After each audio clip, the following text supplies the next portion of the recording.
विष्णु भगवान की जय। अश्विन शुक्ल में पापांकुशा एकादशी का महात्म है और हम पापांकुशा एकादशी की कथा का आज पठन श्रवण करेंगे।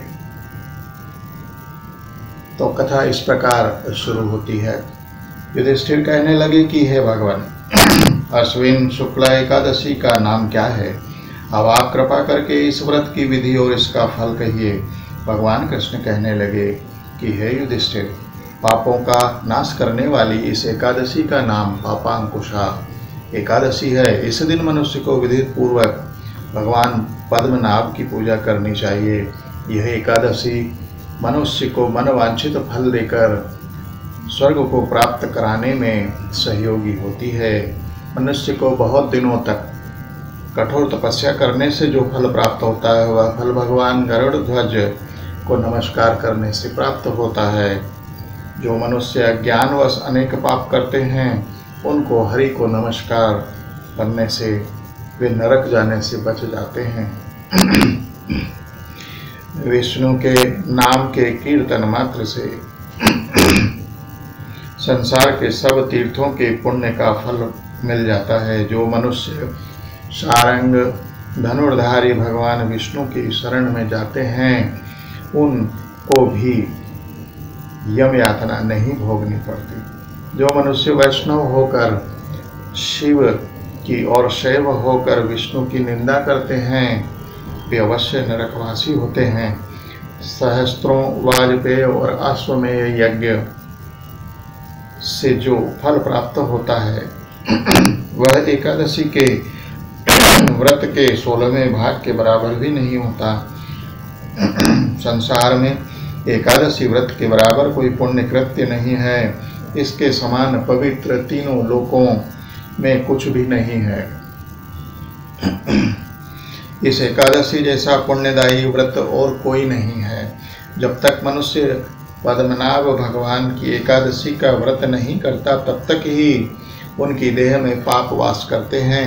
यह एकादशी स्वर्ग, मोक्ष, आरोग्यता, सुंदर स्त्री तथा अन्न और धन को देने वाली है। इस एकादशी व्रत को बराबर गंगा, गया, काशी, कुरुक्षेत्र और पुष्कर भी पुण्यवान नहीं है। हरिवासर तथा एकादशी का व्रत करने और जागरण करने से मनुष्य विष्णु पद को प्राप्त होते हैं। हे राजेंद्र, इस व्रत के करने वाले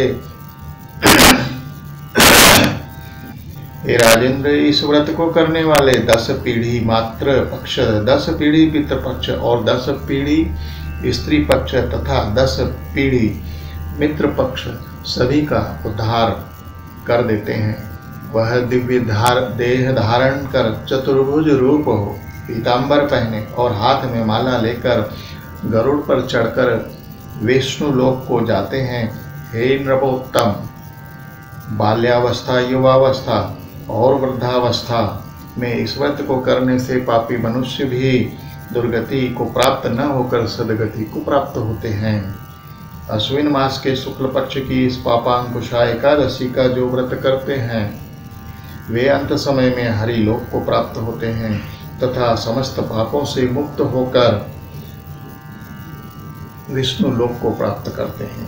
सोना, तिल, भूमि, गौ, अन्न, जल, छत्री तथा ज्योति दान करने से मनुष्य यमराज को नहीं देखता।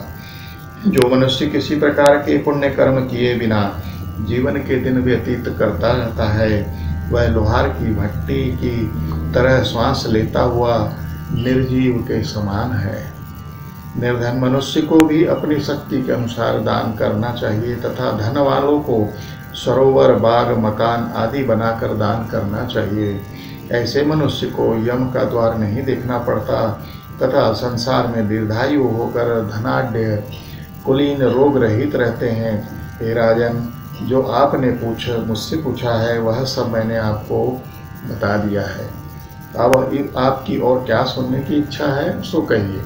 तो ये एकादशी पापांकुशा एकादशी का कथा यहाँ समाप्त हुई और इसके बाद जो एकादशी आएंगी उनका भी हम इसी तरह से कथा चर्चा करेंगे।